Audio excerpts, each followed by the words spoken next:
மாண்புமிகு பேரவைத் தலைவர்களே, சாத்தூர் தொகுதி ராஜபாளையம் ஒன்றியம் சோழபுரம் ஊராட்சி 7வது வார்டில் தனி மின்மாற்றி அமைத்து 2024ஆம் ஆண்டில் மக்கள் பயன்பாட்டிற்கு கொண்டு வரப்பட்டது என்பதை மாண்புமிகு பேரவைத் தலைவர் மாண்புமிகு உறுப்பினர்களுக்கு தெரிவித்துக் கொள்கின்றேன். மாண்புமிகு உறுப்பினர் ரகுராமன். மாண்புமிகு பேரவைத் தலைவர் அவர்களே, சாத்தூர் தொகுதியில் ராஜபாளையம் ஒன்றியம் சோழாபுரம் ஊராட்சியில் 7வது வார்டில் மின்மாற்றி அமைத்து தந்ததற்கு முதல்வர் அவர்களுக்கும் துறை அமைச்சர்களுக்கும் நன்றியை தெரிவித்துக் கொள்கின்றேன்.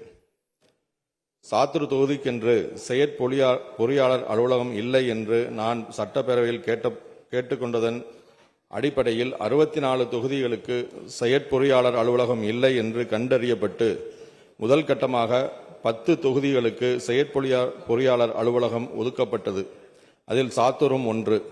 எனவே இந்த செயற்பொறியாளர் அலுவலகம் பணிகள் எப்போது முடியும் என்று பேரவைத் தலைவர் வாயிலாக அமைச்சர் அவர்களை கேட்டுக்கொண்டு சாத்தூர் நகரத்துக்கு இரு வழிச்சாலை மின் பாதை அமைத்து தரும்படி வேண்டி கேட்டுக்கொள்கின்றேன். நன்றி. மாண்புமிகு பேரவைத் தலைவர்களே, செயற்பொறியாளர் அலுவலகம் இந்த மாதத்தினுடைய இறுதியிலிருந்து பணிகள் தொடங்கப்படும் என்பதை மாண்புமிகு பேரவைத் தலைவர் மாண்புமிகு உறுப்பினர்களுக்கு தெரிவித்துக் கொண்டு இருவழி பாதையை கேட்டிருக்கின்றால் அது சார்பாக துறையின் சார்பாக ஆய்வு செய்யப்படும் என்பதை மாண்புமிகு பேரவைத் தலைவர் மாண்புமிகு உறுப்பினர்களுக்கு தெரிவித்துக் கொள்கிறேன். அதேபோல சாத்தூரில் பொதுவாக 2366 புதிய மின்மாற்றிகள் விருதுநகர் மாவட்டத்தில் மட்டும் அமைக்கப்பட்டிருக்கின்றன. அதில் சாத்தூர் தொகுதியில் மட்டும் 265 புதிய மின்மாற்றிகள் அமைக்கப்பட்டு பயன்பாட்டுக்கு கொண்டு வரப்பட்டிருக்கிறது. மீதும் ஏதேனும் தேவைப்பட்டால் துறையின் சார்பாக ஆய்வு செய்யப்பட்டு அதையும் அமைத்து தரப்படும் என்பதை மாண்புமிகு பேரவைத் தலைவர் மாண்புமிகு உறுப்பினர்களுக்கு தெரிவித்துக் கொள்கிறேன். மாண்புமிகு உறுப்பினர் ரகுராமன். அமைச்சர்களுக்கு நன்றியை தெரிவித்துக் கொள்கின்றேன். இந்த இருவழி பாதையை இந்த ஆண்டு நீங்கள் செய்து கொடுத்தால் மிகவும் நன்றியாக இருக்கும். மாண்புமிகு உறுப்பினர் மாண்புமிகு அமைச்சர் அவர்கள். மாண்புமிகு பேரவைத் தலைவர், ஏற்கனவே சொல்லியிருந்தேன், இந்த ஆண்டு துறை சார்பாக ஆய்வு செய்யப்பட்டு தேவை இருப்பின் முன்னுரிமை வழங்கப்படும் என்பதை மாண்புமிகு பேரவைத் தலைவர் மாண்புமிகு உறுப்பினர்களுக்கு தெரிவித்துக் கொள்கிறேன். மாண்புமிகு உறுப்பினர் மரகதம் குமரவேல்.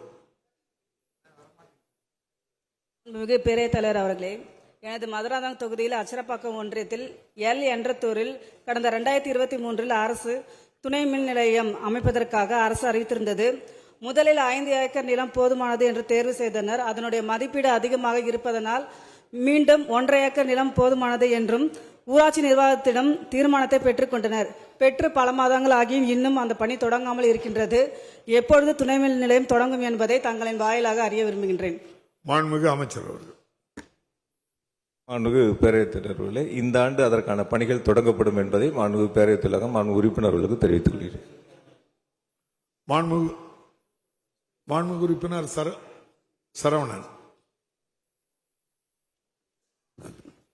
மாண்புமிகு பேரவைத் தலைவர் அவர்களே, கலசப்பாக்கம் சட்டமன்ற தொகுதி கலசப்பாக்கத்தில் இயங்கி வரும் உதவி கோட்ட பொறியாளர் மின் அலுவலகம் ஆரம்பிக்கப்பட்ட காலத்திலிருந்து வாடகை கட்டிடத்திலே இயங்கி வருகிறது. தற்போது அந்த கட்டிடத்தின் உரிமையாளர் அந்த அலுவலகத்தை காலி செய்ய வற்புறுத்தி கொண்டிருக்கிறார். மாண்புமிகு அமைச்சர் அவர்கள் அதற்கு சொந்த கட்டிடம் கட்டித்தருவாரா என்பதை அறிய விரும்புகிறேன்.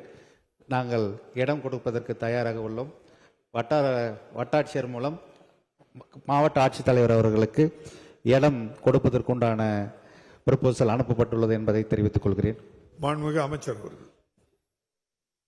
மாண்புமிகு பேரவைத்தில் எங்களுடைய துறையினுடைய அதிகாரிகள் அனுப்பி மாண்புமிகு சட்டமன்ற உறுப்பினர்களை சந்தித்து அதற்கான இடத்தை தேர்வு செய்து அதற்கான பணிகள் மேற்கொள்ளப்படும் என்பதை மாண்புமிகு பேரவைத் தலைவர் மாண்புமிகு உறுப்பினர்களுக்கு தெரிவித்துக் கொள்கின்றேன். செய்திகளை உடனுக்குடனும் துல்லியமாகவும் தெரிந்து கொள்ள சப்ஸ்கிரைப் பண்ணுங்க.